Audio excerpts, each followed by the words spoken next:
के बिलाल साहब आपको वेलकम करते हैं। Thank you. और आपके साथ तशरीफ फरमाए हमारे मुल्क के मारूफ इकोनॉमिस्ट हैं AB शाहिद साहब। शाहिद साहब वेलकम करते हैं। And on my left I honour of having Mirza Ishtiaq Baig Sahab, मारूफ सनतकार हैं और इकोनॉमी पे काफ़ी ज़्यादा दस्तरस हासिल रखते हैं। बेग साहब वेलकम। शुक्रिया।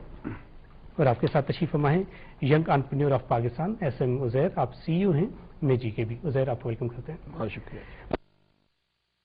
बैंक की इस्टेब्लिश के बारे में अगर हम देखें तो जो एक्ट आया 1995 में, वो पास हुआ 1995 में, लेकिन फिर 15 साल तक किसी किस्म की कोई हमने प्रोग्रेस उसमें नहीं देखी। 2008 में जब सैयद कायम अली शाह ने ओथ टेकिंग सेरेमनी के दौरान ये अनाउंसमेंट की कि इस्टेब्लिशमेंट होगी, तो भी काफ़ी ये प्रेडिक्ट किया जा रहा था कि शायद सिर्फ ये बातें हैं।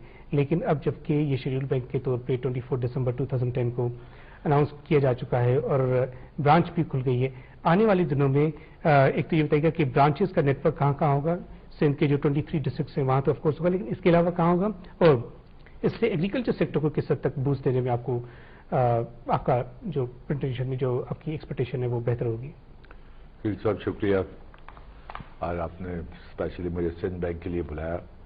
मैं यहाँ पे एक सबसे पहले बात करता चलूँ कि 1995 में इसको एक प्रोविंशियल बैंक के तौर पे ये मोहतरमा शहीद की ख्वाहिश थी कि जैसे कि बैंक ऑफ हर प्रोविंस में बैंक ऑफ पंजाब है, इस तरीके वहाँ पे बैंक ऑफ खैबर है, तो उस तरीके से बैंक बनाया जाए सिंध के लिए। सिंध जब मैं कहता हूँ उसमें Karachi and whole of Sindh, जो कि पाकिस्तान के मोर देन 65 जो रेवेन्यूज हैं उनको कराची और सिंध लुक आफ्टर करता है, जो कंट्रीब्यूट करता है।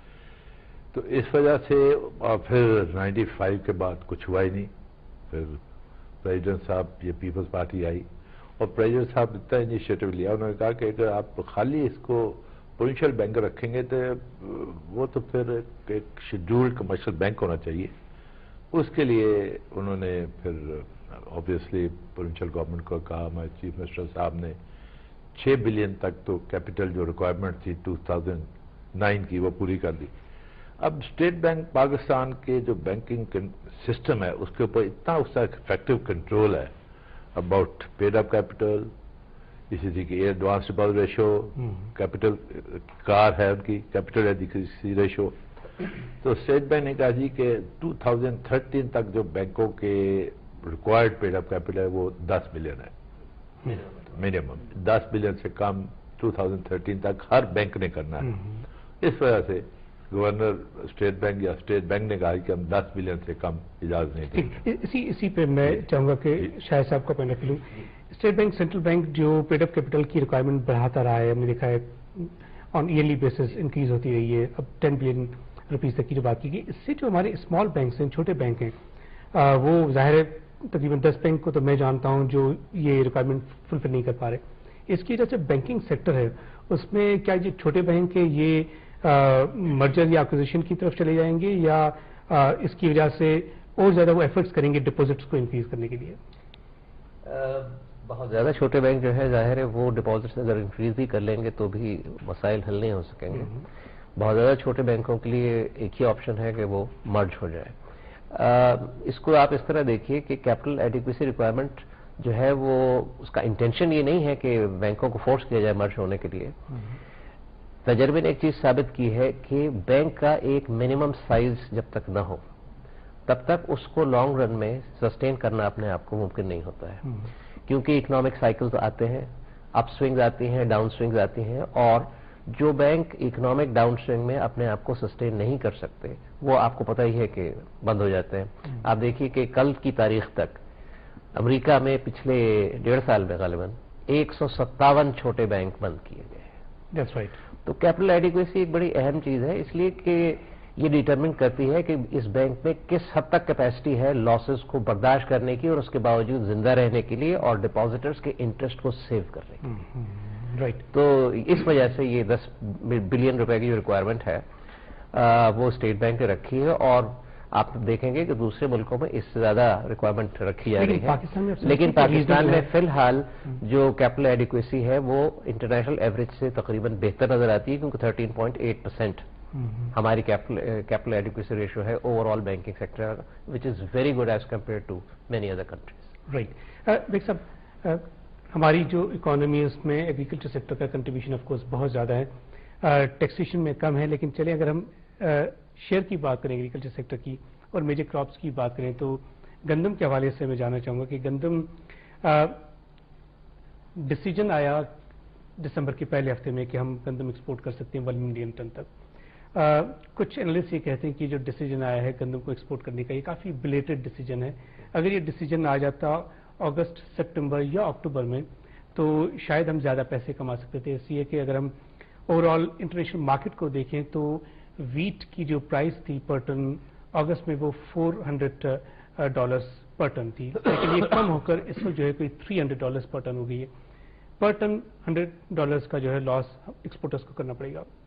एक तो ये बिलेटेड डिसीजन जो है एक्सपोर्ट का, आपके ख्याल में इस अगर पॉइंट ऑफ व्यू जानना चाहूँगा। दूसरा ये कि सोइंग सीजन कहा जाता है कि सोइंग सीजन जो वीट का है सिंध को अगर हम देखें तो 15 नवंबर तक तकरीबन हो जाता है, लेकिन बाकी जो प्रोविंसेस हैं और सिंध में भी काफ़ी ऐसे एरियाज हैं जहाँ वीट सोइंग जो है 15 नवंबर के बाद जब होती है तो ये कहा जाता है कि उसकी जो यील्ड पर हेक्टर है वो कम हो जाती है।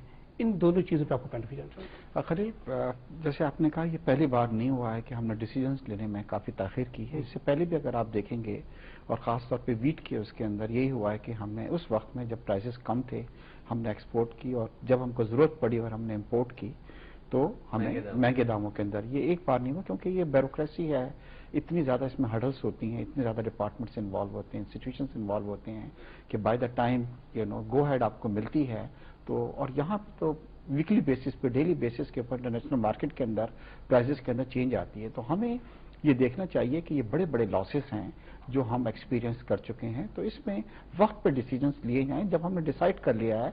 क्योंकि जब क्रॉप आती है तो हमें उसी वक्त पता लग जाता है खलील कि इस वक्त हमारी क्या है, क्रॉप कम है या क्रॉप ज़्यादा है। फिर हमारे बदकिस्मती से पाकिस्तान के अंदर हमारे पास स्टोरेज की भी इतनी फैसिलिटीज मौजूद नहीं है, और सपोज इन केस कि अगर हम उसको रख लेते हैं, एक्सेस हो गई है और उसको एक्सपोर्ट नहीं करते तो भी हमारे लिए वो ज़ाया हो जाती है। तो मेरे ख्याल से ये एक बार नहीं हुआ है, कई बार हुआ, इस पर हमें तवज्जो देनी चाहिए। थोड़ी सी चीज़ खलील मैं यहाँ पे ऐड करना चाहूँगा। सबसे पहले बिलाल साहब को मुबारकबाद देता हूँ कि सिंध बैंक के माशाल्लाह प्रेसिडेंट जो हैं ये बनाए गए हैं, बहुत प्रोफेशनल आदमी हैं। इससे पहले पिकिक में थे, माई बैंक में थे, और बड़े अच्छे तरीके से इन्होंने, ही इज़ ए प्रोफेशनल थारो जेंटलमैन। और खैबर बैंक के बाद और पंजाब बैंक के बाद ये डिमांड थी सूफे की कि जी पाकिस्तान के अंदर भी, सिंध सूबे के अंदर भी एक अपना बैंक होना चाहिए, और बड़ी अच्छी चीज़ है, ये खुशी की लहर है सिंध के अंदर कि उनका भी अब अपना बैंक हो गया है। और सबसे बड़ी चीज़ है, जैसे आपने कहा खलील साहब, कि इंडस्ट्रीज एग्रीकल्चर पे बहुत डिपेंड करती है। मैं खुद एक इंडस्ट्रिस्ट हूँ, मैं एक्सपोर्ट करता हूँ फैब्रिक वगैरह, तो $10 बिलियन की इस वक्त तकरीबन हमारी टेक्सटाइल की एक्सपोर्ट्स हैं। और ये तमाम चीज़ें किस पे डिपेंड करती हैं? ये कॉटन पे डिपेंड करती हैं। और जैसे आपने कहा है कि हमारी जीडीपी के अंदर एग्रीकल्चर का शेयर बहुत ज़्यादा है, मगर लैंडिंग उनको उस हिसाब से नहीं मिल रही है।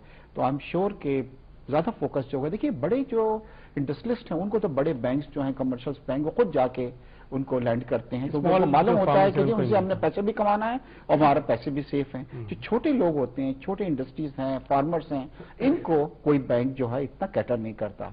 तो आई एम 100% श्योर कि जी सिंध बैंक के क्याम के बाद उनको एक बहुत बड़ी रिलीफ मिलेगी, जो वक्त की इस वक्त ज़रूरत है। क्योंकि छोटे लैंडर्स जो होते हैं, एक तो ये देखा गया है कि वो बड़े अच्छे पे मास्टर्स भी हैं, वापस भी रिटर्न कर देते हैं अच्छी तरीके से, और इससे हमारी एग्रीकल्चर सेक्टर बढ़ेगा, स्मॉल एंड मीडियम साइज की इंडस्ट्री जो है इसमें इजाफा होगा, जिसका अल्टीमेटली हमें भी फायदा होगा।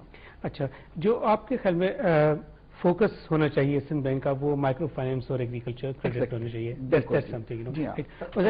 पाकिस्तान एक एग्रो बेस्ड इकोनॉमी है, लेकिन हम देखते हैं कि काफ़ी ज़्यादा फूड प्रोडक्ट्स हम इंपोर्ट करते हैं। आपका भी ताल्लुक इसी सेक्टर से है, फूड इंडस्ट्री